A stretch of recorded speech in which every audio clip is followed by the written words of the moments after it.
We're well into the top 15 of our countdown of the NFL's most disappointing teams of the Super Bowl era.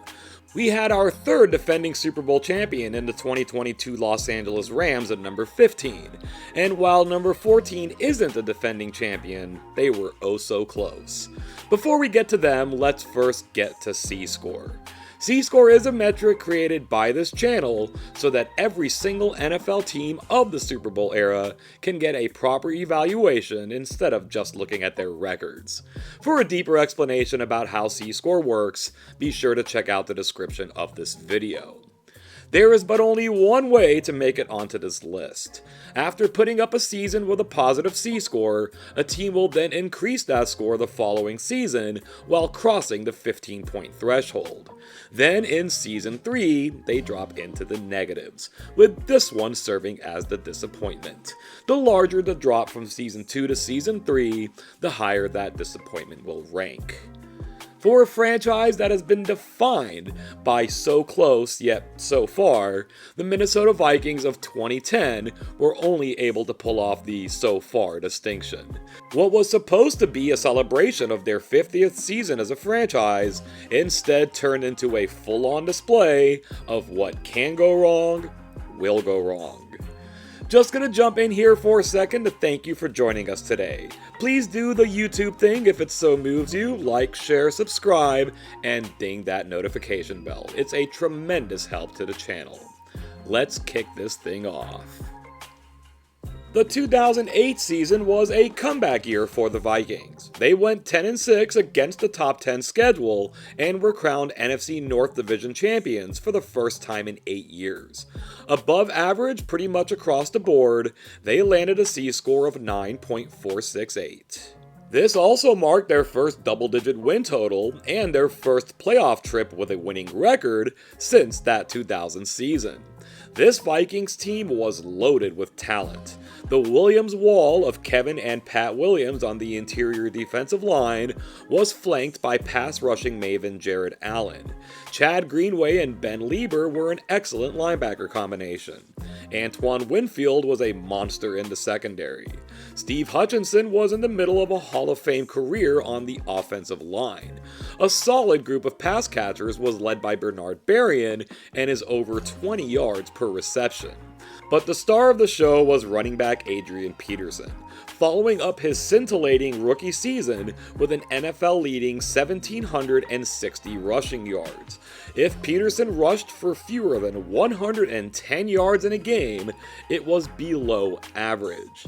None of that carried them in the playoffs, though. They got to host the bottom-seeded Philadelphia Eagles, but they took a 26-14 loss. In fairness, the Eagles were well better than your average 6th seed. There was a feeling in and around the Vikings and the league as a whole that they were a quarterback from really breaking out. Their primary starter this season was a 37-year-old Gus Frerotte, after all. There was one particular guy they had their eye on for this season, but they weren't able to bring him in. They would try again in 2009. And this time, they reeled him in. Along with their existing talent and a few more breakouts, the Vikings exploded with a 12-4 record in 2009. They didn't play the hardest schedule, but they crushed it anyway, outscoring their opponents by 158 points. That shot their C-score all the way up to 22.832. Of course, we're talking about Brett Favre here. Favre was on the trading block in 2008 as a member of the Green Bay Packers. Green Bay, absolutely unwilling to trade Favre within the division, instead sent him to the New York Jets. They did so with a poison pill, stating that if the Jets consequently traded him to Minnesota, then they would be owed massive draft compensation, reportedly 3 first-round picks. So Favre played for the Jets, looked mostly washed up, and retired for approximately the 34th time in his career. That prompted the Jets to then release him. Then Favre unretired. A free agent, he signed with the Vikings. Now, Favre isn't the only reason Minnesota was so good this season, but in looking at the raw numbers, it's pretty evident that even with 3 consecutive MVP seasons in the mix, that this was the greatest season of his entire career. He certainly kept those interception numbers down while setting career highs in completion percentage, yards per attempt, and passer rating. But this right here is the play that defined the Minnesota Vikings season. Tie game at the edge of field goal range, if not directly in field goal range, late in the fourth quarter. On third down, throwing the ball across his body, only to be intercepted by Tracy Porter. The Saints win the overtime coin toss and take it down and go to and win the Super Bowl. It could have been the Vikings. It maybe should have been the Vikings. After all, it came out later that Favre and other members of the team were targets of a systematic practice by the Saints to injure opposing players. Usually when a franchise says, "This is our year," it comes off as hollow. Not so for these Vikings. This really was their year. Their dominance of the 1970s led to no Super Bowls. Their utterly dominant 1998 team led to no Super Bowl. Generally sustained excellence over the entire Super Bowl era led to no Super Bowls. If not now, if not in 2009, then when? Not in 2010, that's for sure. Maybe the writing was already on the wall, but that doesn't prevent this season from falling into the deep despair of disappointment. Albeit against a much harder schedule, the Vikings dropped to a 6-10 record and a negative 67 point differential. The offense really fell off, from second in points scored the season before, all the way down to 29th. They managed to keep their C-score in the negative single digits, but it was negative nonetheless at minus 5.768. We said in the intro that the Vikings put on a display of what can go wrong will go wrong. Let's run it down. Brett Favre, beaten and bruised in the 2009 NFC Championship game and really throughout his career, lost his Iron Man streak, missing out on a December game.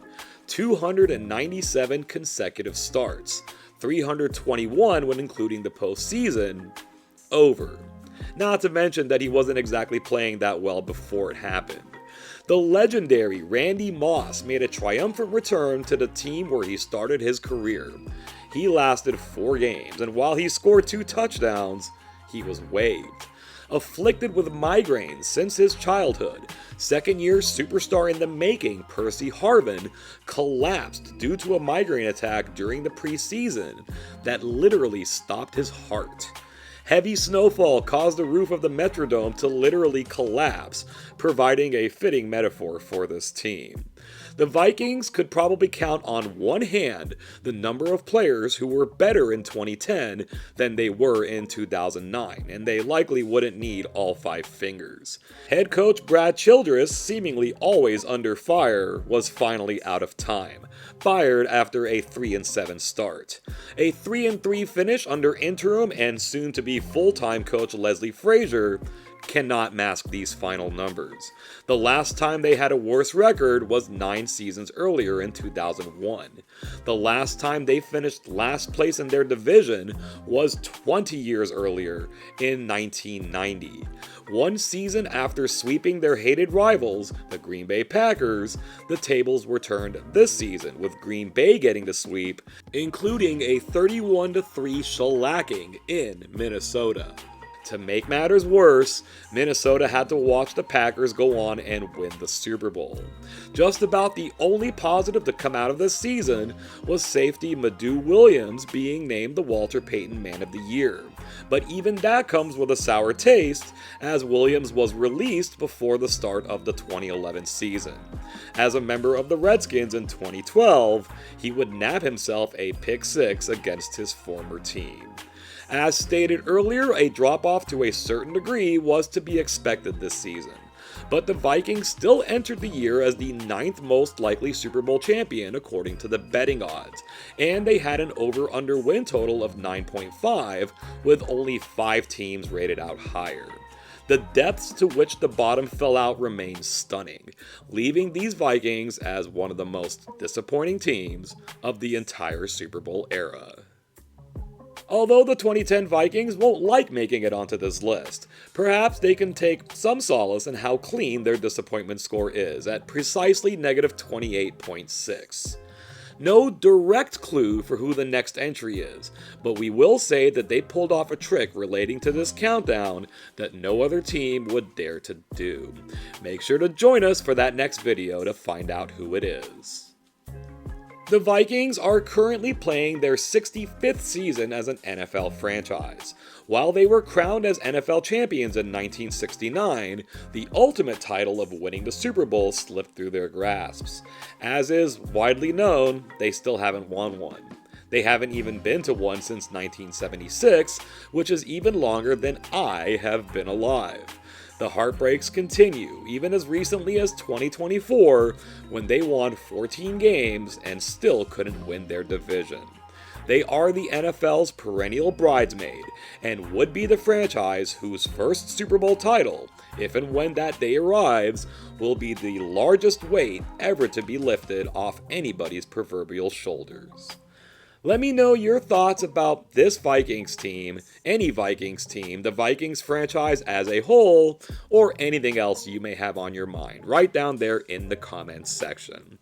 Thank you once again for taking the time to join us today. And until next time, I hope you have an awesome day.